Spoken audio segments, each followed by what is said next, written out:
A priceless wine collection, the pride of a dynasty, was turning to poison, and science was blind. But the old sommelier, a man whose career was destroyed when he lost his sense of smell, tasted a secret the machines could never find. He knew this wasn't a flaw in the wine. It was a memory of the earth, a whisper from a single, forgotten flower. Now, to save the legacy he was fired from, the man who couldn't smell would have to teach the world's greatest experts how to truly taste, before the poison of their pride destroyed everything.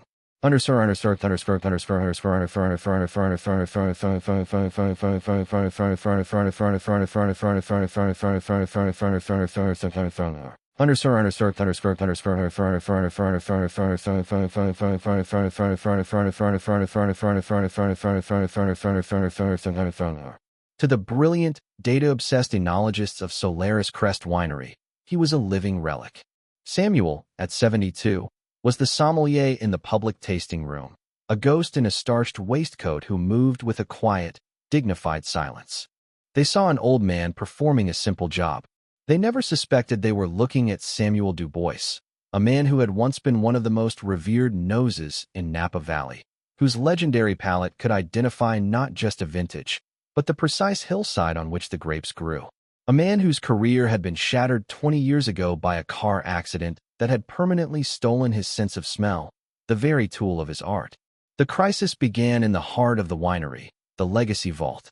Here, under perfect conditions, rested the pride and joy of the estate, the 2015 Starlight vintage. It wasn't just wine. It was a legend in a bottle, a batch worth tens of millions, scheduled for its monumental release in 1 month. But the Starlight vintage was dying. The wine, which every report had deemed perfect, was developing a subtle but undeniable bitterness. It wasn't cork taint, not oxidation. It was a ghost, a flaw that the winery's state-of-the-art machinery could not detect. At the center of the chaos was Julian Croft, the 32-year-old wunderkind head winemaker, hired to drag Solaris Crest into the future. He was a man who believed in data, not tradition. He trusted gas chromatographs and mass spectrometers, not the human palate. Run the full spectral analysis again, he commanded his team of young, lab-coated technicians. It has to be an elusive phenolic compound. The machine will find it. But the machine found nothing. Analysis after analysis showed the wine to be chemically flawless. Yet with each passing week, the bitterness grew, threatening to destroy the company's most valuable asset. Down in the dimly lit tasting room, Samuel went about his work. The owner, a woman named Mrs. Sterling, in a fit of desperation, had ordered him to taste one of the tainted bottles, hoping his old experience might yield something. Samuel poured a small measure of the deep ruby liquid. He did not raise the glass to his nose, a useless, painful gesture. Instead, he took a small sip, letting the wine wash over his tongue. His eyes closed. The technicians upstairs were hunting for a chemical. Samuel was listening to a story.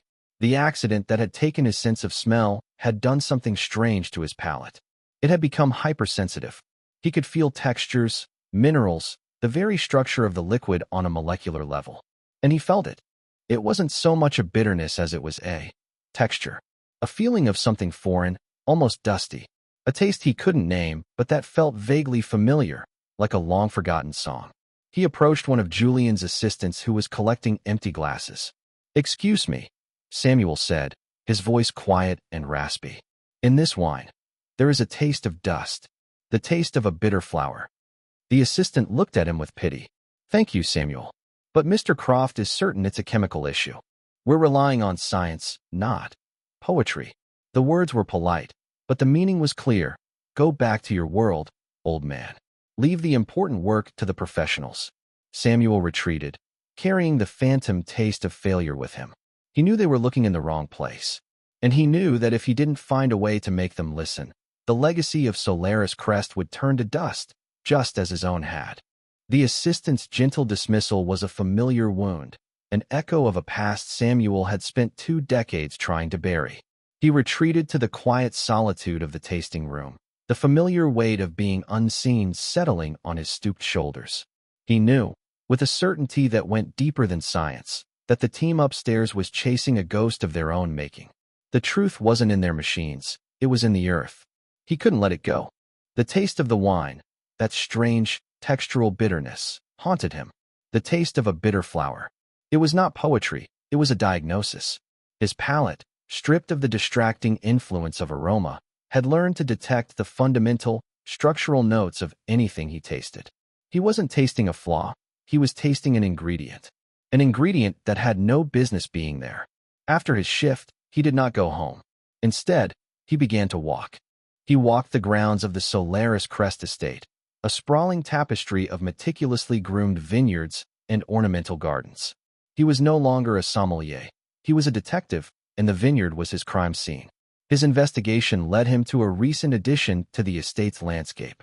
Mrs. Sterling, in an effort to beautify the path to the tasting room, had recently had a series of decorative flower beds installed.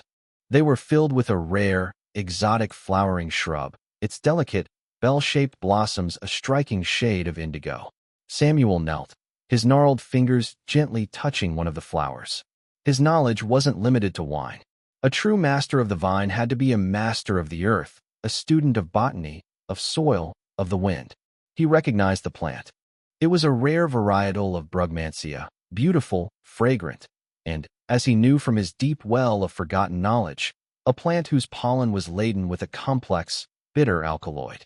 A hypothesis, sharp and clear, formed in his mind. The flowers had been planted 6 months ago. The 2015 Starlight vintage had been aging in barrels, but the final bottling had taken place just 2 months ago. Could the wind have carried the microscopic pollen from these new flowers into the bottling facility? Or even earlier, onto the grapes themselves just before harvest? It would be a contamination so subtle, so organic, that Julian's machines, calibrated to search for known chemical flaws and bacterial agents, would never detect it. They would read it as background noise, a statistical anomaly to be disregarded. He now had a theory, but he knew a theory from an old man with a broken nose was worthless. He needed proof. Irrefutable, physical proof. He needed to replicate the crime. He returned to the tasting room and, using his old master key, let himself into the private cellar. He retrieved a bottle of clean wine, a simple, unaffected 2018 Cabernet from the same vineyard. He then went back to the garden and, with the delicate precision of a surgeon, carefully collected a small amount of the indigo flower's pollen into a small glass vial. Back in his small, quiet apartment off the estate, he set up his experiment. He poured a glass of the clean Cabernet. He then took a single, minuscule speck of the pollen on the tip of a toothpick and dissolved it in a drop of distilled water, creating a faint, almost invisible infusion. With a steady hand, he added a single drop of the pollen-infused water to the wine. He swirled the glass, watching the liquid catch the light from his small kitchen lamp. Then he tasted it. The sensation was electric, a jolt of pure, absolute vindication. There it was. The same phantom bitterness, the same strange, dusty texture that had haunted the Starlight vintage. It was a perfect match. He sat in his quiet kitchen, the 2 glasses of wine before him, the poison and the cure. He had found the ghost. He now held the key to saving the winery's legacy. But the final, desperate tasting with the world's most influential wine critic was in 2 days. He had the answer, but his real challenge had just begun: how to make a blind man see. The 2 days leading up to the critic's arrival were a slow-motion catastrophe at Solaris Crest. The atmosphere in the main winery, once a temple of calm, scientific precision, had curdled into a frantic, paranoid chaos. Julian Croft, the boy genius, was a man besieged. He had sealed the legacy vault, declared it a sterile zone, and ordered his team to refilter the entire Starlight vintage batch through a series of micromembranes, a desperate, expensive act that did nothing to remove the phantom bitterness. He was a man trying to exorcise a ghost with a high-tech net. With each failed attempt, his fury grew, and his tirades became legendary among the winery's staff. He blamed the filtration systems, the barrel makers, the air quality, everything and everyone except the one thing he couldn't measure: his own profound lack of understanding. He was a prisoner in a fortress of his own data, and the walls were closing in. Samuel, meanwhile, prepared for a different kind of battle. He knew that confronting Julian directly with his pollen theory would be useless. The young winemaker's pride was a fortress far more formidable than the legacy vault. To approach him now would be to invite ridicule and immediate dismissal. He would be seen as a senile old man trying to sabotage the winery out of spite for his own failed career. He needed a different strategy. He needed an ally, a translator who could speak the language of the world upstairs. His thoughts turned to Mrs. Sterling, the owner. She was a woman of taste and tradition, but she was also intimidated by Julian's aggressive, data-driven approach.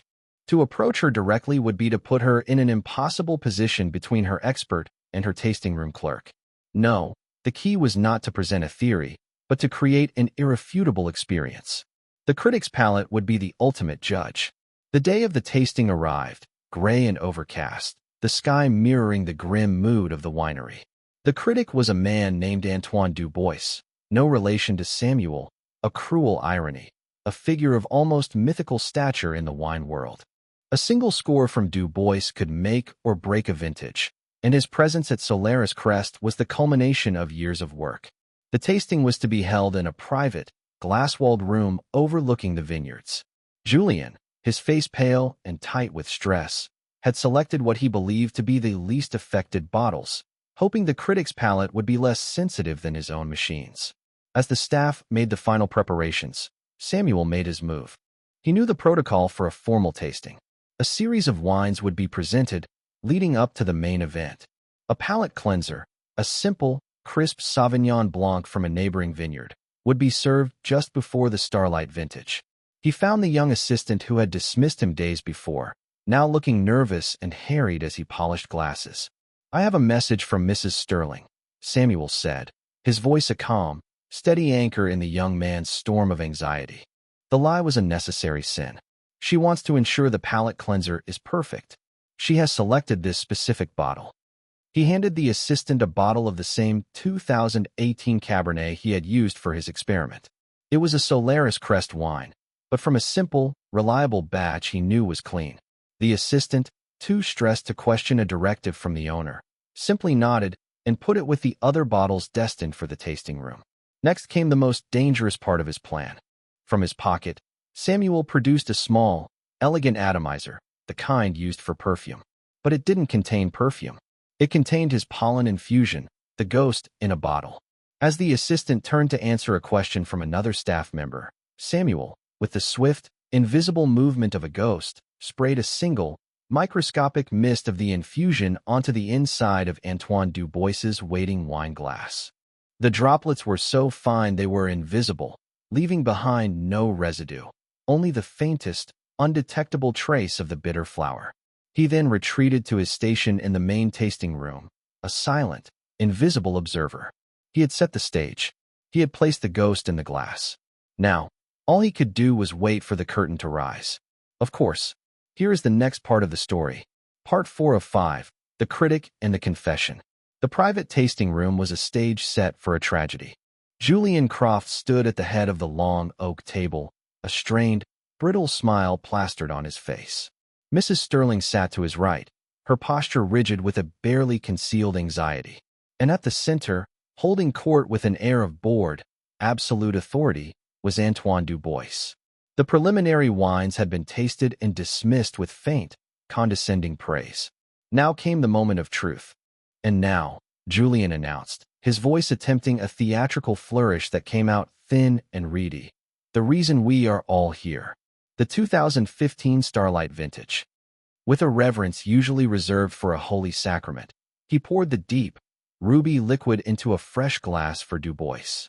The critic lifted it to the light, his eyes narrowed, his expression unreadable. He swirled it, noting the viscosity, the legs on the glass. He did not raise it to his nose. Like Samuel, his primary instrument was his palate. He took a small, contemplative sip. The silence in the room was absolute, a held breath stretching for an eternity. Dubois rolled the wine over his tongue, his brow furrowed in concentration. He swallowed. He set the glass down with a soft, decisive click. "This wine," he said, his voice flat and devoid of emotion, "is flawed." The words struck the room like a physical blow. Julian's face went white. Mrs. Sterling let out a small, almost inaudible gasp. I don't understand," Julian stammered. "Our analysis, it's a perfect wine. Your analysis is wrong." Du Bois stated, his tone now laced with a cold, professional disdain. There is a persistent, non-bacterial bitterness on the finish. A textural flaw. It tastes dusty, unclean. I cannot, in good conscience, give this vintage a score. He pushed the glass away, a gesture of final, damning dismissal. Julian's career, Mrs. Sterling's legacy, the future of the winery. It was all collapsing in that single, terrible moment. It was then that Samuel entered. He didn't knock. He simply walked in, a silent, humble ghost in his simple waistcoat, holding a silver tray. On the tray were 2 glasses of the 2018 Cabernet, and his small, unmarked bottle of pollen infusion. What is the meaning of this? Julian hissed, his humiliation curdling into pure rage at the sight of the old man. Get out. Forgive the intrusion, Mr. Du Bois, Mrs. Sterling, Samuel said, his voice a low, calm rumble that cut through the tension. He ignored Julian completely. But what you are tasting is not a flaw. It is a confession. Du Bois, intrigued by the old man's audacity, raised a single, quizzical eyebrow. A confession? From a wine? From the earth, Samuel replied. He placed the 2 glasses of the 2018 Cabernet in front of the critic. This wine, sir, is from the same soil, the same vines. It is a clean, simple vintage. Please, taste it. Du Bois, his curiosity piqued, took a sip from the first glass. He swirled it, tasted it, and nodded. A decent, unremarkable Cabernet. Clean, as you say, and your point is? Now, please, Samuel said, taste the second glass. He took his small bottle of infusion and added a single, clear drop to the second glass. Julian watched, his face a storm of confusion and dawning horror. Du Bois took the second glass and tasted it. His eyes widened. A look of pure, unadulterated shock washed over his features. He tasted it again, then looked back and forth between the glass and Samuel. It's here, he whispered, a note of awe in his voice. The same flaw. The same dusty, bitter, flower. What is this? That, Samuel said, his gaze finally shifting to the ashen-faced Julian Croft, is the taste of the new ornamental flowers your employer planted next to the bottling facility. The taste of a single, microscopic speck of pollen that your multi-million-dollar machines were never programmed to look for. He then turned to Mrs. Sterling, his eyes soft with a sad, weary respect. The wine is not poison, madam. It is simply telling a new story, a story of a flower that was planted where it did not belong. The room was silent. Antoine Du Bois stared at Samuel, no longer as a critic to a servant, but as a master of a shared art, recognizing a genius that had been hidden in plain sight. Julian Croft slowly sank into a chair, his face buried in his hands.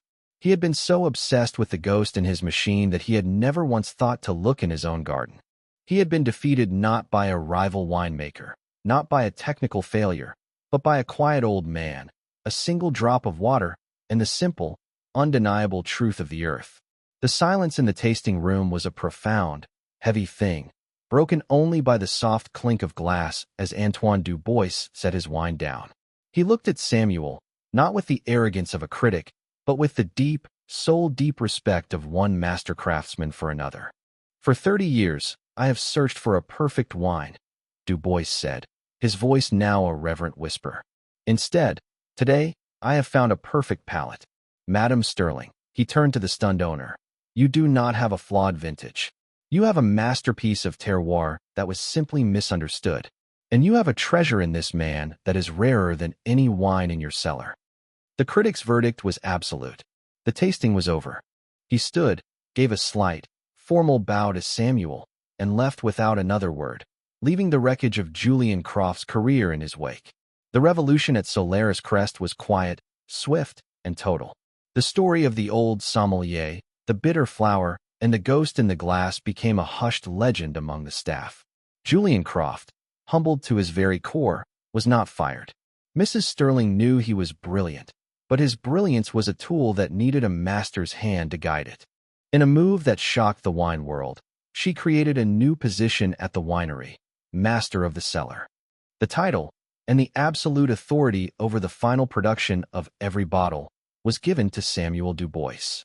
He did not want his old life back, the fame, the accolades. His terms were simple. He would have a small apprentice's stipend, a quiet room overlooking the vineyards, and the final say on the soul of the wine.